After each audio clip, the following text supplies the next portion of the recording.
wewe wiyumvira yuko umugabo wawe azogusubira kukubwira ati sheri uri umukunzi wanje nkuko yabikubwira imbere yuko mutari bwubakane gute mu gihe iminsi yose ata kintu ciza jambo ryiza riva mu kanwa kiwawe rivuga umugabo wawe ari kumuvuga nabi gusa.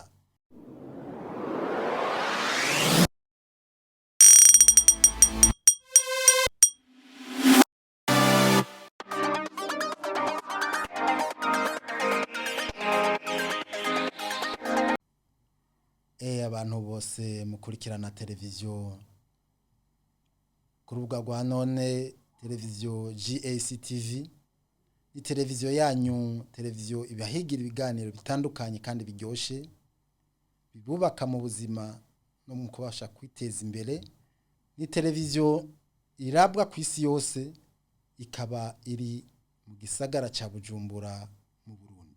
Muri uwo mwanya rero nagomba kubaha ikiganiro ciza cyane, ikiganiro nzohora ndabakorera mu ndimi zimwe, Ikirundi, Igifaransa, Icongereza n'Igiswahili. Ico kiganiro ni jewe naciyumviriye kandi je nzokibahereza kugira ndabafashe gukora imigambi yanyu mutekanye no guteza imbere ubuzima bwanyu, muzi ibintu bitandukanye mu buzima butandukanye. Uno munsi rero umutwe w'ico kiganiro uvuga ngo ubuzima bw'abubakanye. Murabizi yuko iyo umuntu wese ari ku isi hariho imyaka imwe bivana n'imico y'ahantu canke n'amategeko y'igihugu, umuntu yumva yuko adakwiye, yumva yuko akeneye uwundi muntu yomwuzuza. Muri ico gihe rero bivanye n'ukuntu abona uburyo, ukuntu abona ibintu, arashobora kuva ngaho agenda imitumba n'iyindi, amakartier n'ayandi, intara n'izindi, ibihugu n'ibindi, ariko ararondera uwo muntu yomwuzuza ico gipande yumva abuze mu buzima bwiwe bwo gaha kw'isi. Mbega muti biroroshe? Ntivyoroshe na gato. Uko umuntu wese yoba yemera canke nico yemera, ukurondera umuntu nk'uyo akubaka ubuzima bwawe bwose bisaba kwitonda, ubwitonzi bwishi no kuraba neza cyane. Mu mashengero atandukanye hariho ivyo byinshi bahurizako bariko baravuga ikintu cyo gutora ubwo mwubakanye canke cyo kubakana canke c'ubuzima bwanyu nk'ubwabubakanye. Hari n'ibindi usanga badahurizako. Mbega hoho mu buzima bw'abakristo intumbero y'ukubakana niyihe? Kuri ivyo vyose ngira nkijya nino turabe twuzuzanye, twigishanye, kuko uri kurabira bijya nino ubuzima bw'abubakanye ukuntu bimeze, ingorane zihari, urabona yuko umengo hari ikintu babuze imbere yuko bubakana. Mengo hari inyigisho babuze. Mbega umuntu yotora umuntu bubakana gute? Mu bisanzwe iyo umuntu ari muzima, ntabivuze ku myaka bivanye n'imyaka, si imyaka iyo ariyo yose, navuze ko bivana n'ahantu umuntu aba ari n'ukuntu aba ari.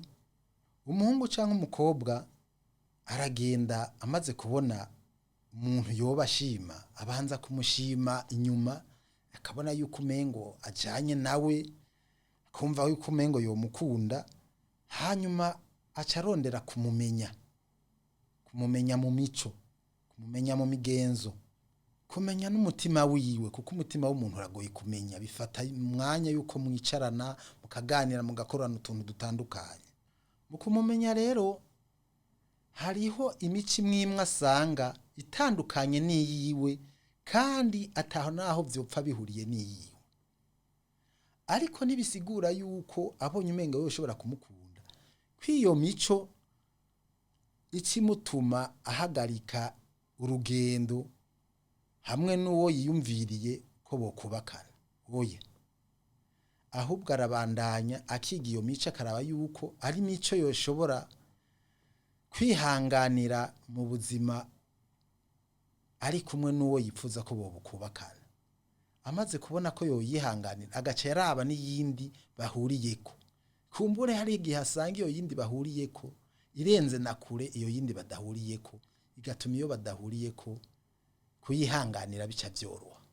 Hama agaca yiga inyifato yiwe, umutima we ukuntu umeze, akaraba koko k'uwo muntu yifuza ko bokubakana, inyuma yuko yoba mukunze bashobora guhuza bakabana ubuzima bwose.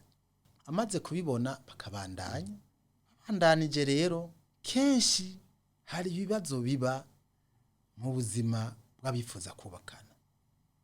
Kumviriza amajwi y'abantu. Iyo umuntu yifuza kubakana n'uyundi, abantu bamaze kubimenya haba ibibazo byinshi cyane, kuko abantu ntibashaka abantu babumwe. Muri Bibiliya ntibaca bavuga ngo ni shitani. None abantu bonyene bakundanye ari utuntu bahana ngaha ku isi, harabugwanka hakaba abantu bateranye. Abo bantu nabo bagiye gusangira byose n'ibibondo gushika ubuzima bwabo. Wumva ico kintu giteranya congana gute? Harabasekibi aza kuri mugwanko akabesha akavuga ibitari byo. Aho ufatiye kuri ivyo naho mutaganira n'uwo wifuza ko mukubakana, urugo ntushobora kurushikako. Naho worushikako usanga wubakiye kuvyo utategezwa kubakirako. Abandi nabo bafatira ku buryo, ugasanga umuntu agomba kubakana na naka kubera mubona ibintu, amubona ibinabiriya vy'uburyo, atanu urukundo rurimwo, ataravye yuko mu mico n'imigenzo hari ivyo bazohurizako cyangwa batazohurizako ngo avyigeko. Bashitse rero aho bubakana, usanga urugo rugoranye mbere rutatutse, kuko ivyo bari gufatira ko kugira ngo bubakane sivyo bafatiye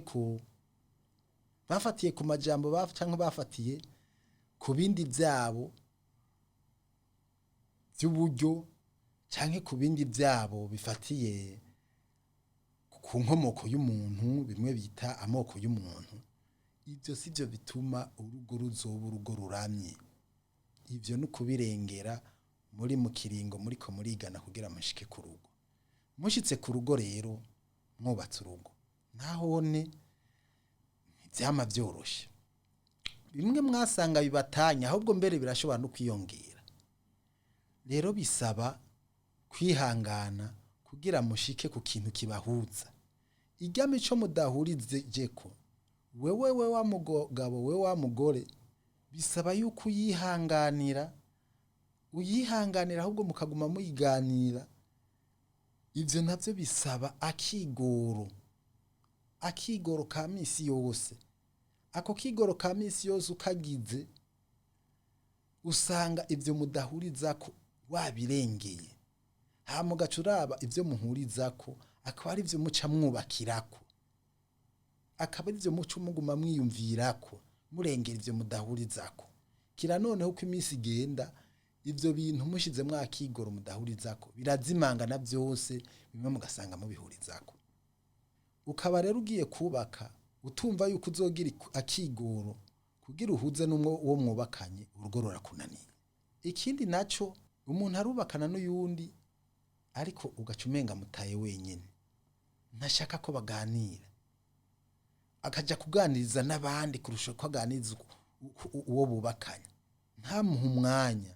Ikiganiro si ico mu nzu gusa, murashobora no gutemberana mukaganira, mukicarana hano mukaganira, ukamuha umwanya. Kandi uwo mwubakanye ukamubwira ivyo munezero, ukamubwira ingabire nafise, ukamubwira ko ari mwiza, wamushimye ko ari mwiza, atawundi mugabo ubona nkawe canke atawundi mugore ubona nkawe.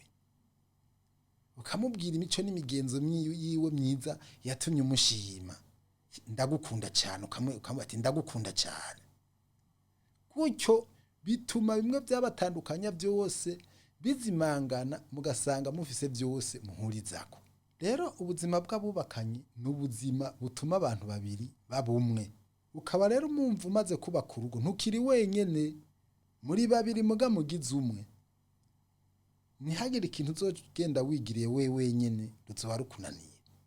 muri babiri mugize umwe ejo muzoronka ibibondo muzobiberera mu bumwe ariko muri babiri ntimushobora kubirera neza navyo bica bigira ingorane mbega wa mugabo none wewe ushaka kubakana n'umugore wawe ngo akunezereze mu gihe utamuha umwanya wawe wimarira mu kabare umwanya wawe uri mu bitabo uri kurirabira amateleviziyo amarezo sosiyo kuri WhatsApp none ukamwima umwanya n'umwe wo kumubwira ikintu kimunezereza wo kumuha ikintu kimunezereza nk'uko nabivuze none ushaka ko umugore wawe akunezera azogufata neza azokuzura neza cya kinogo wari ubuze akijamwo ukumva ko kwiye gute ushaka kunezerwa mu buzima bw'abubakanye gute fata umwanya umwegere mbe wa mugore we wiyumvira yuko umugabo wawe azogusubira kukubwira ati sheri uri umukunzi wanje nkuko yabikubwira imbere yuko mutari bwubakane gute mu gihe iminsi yose atakintu ciza jambo ryiza riva mu kanwa kiwawe rivuga umugabo wawe ari kumuvuga nabi gusa umuvuga inyifato yiwe mbi gusa ata nyifato yiwe nziza umuvuga umunezereze umuvuga n'ibitari byo kugira atakintu na kimwe ciza kiva mu kanwa kawe kivuga umugabo kandi ukamuvuga kuri we no ku bandi none ushaka ko uwo mugabo azogukunda gute ivyiwe byose ubigira ko umwihwezo kandi umwihwezo mubi kandi ukayimubwira ukayibwira n'abandi uwo mugabo ushaka azokubwira ati ndagukunda gute utamuha umwanya na wewe hindura ingendo rero uvuga umugabo wawe neza uvuga ivyiza arimwo uvuge ko ari mwiza unabimubwira ubibwire n'abandi hamwegere umutwengere musasire neza umwereke yuko akwiye ivyiza hanze no mu nzu hamurabe yuko umugabo wawe atazogufata neza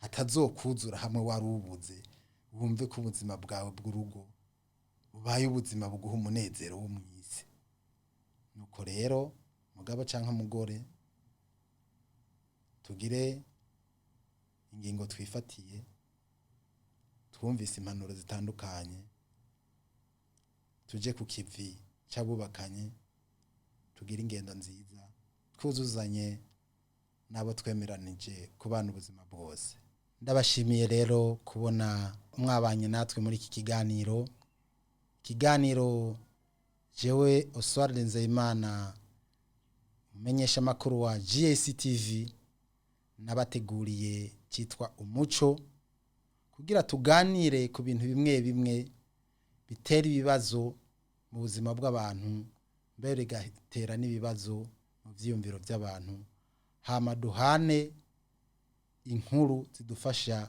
gutora ivyo bibazo gutorera umushiti dufasha gutorera umuti ivyo bibazo kugira ngo twubake ubuzima bwacu kandi dukore n'imigambi yacu dufite ico dufatiye ko kandi dutekanye ku neza iyo umuntu wari we wese bivanye n'ahari mw'isi n'ivyarimwo mw'isi ndabashimiye cyane gose tuzosubira hanyuma mu kiganiro nk'iki naho butaha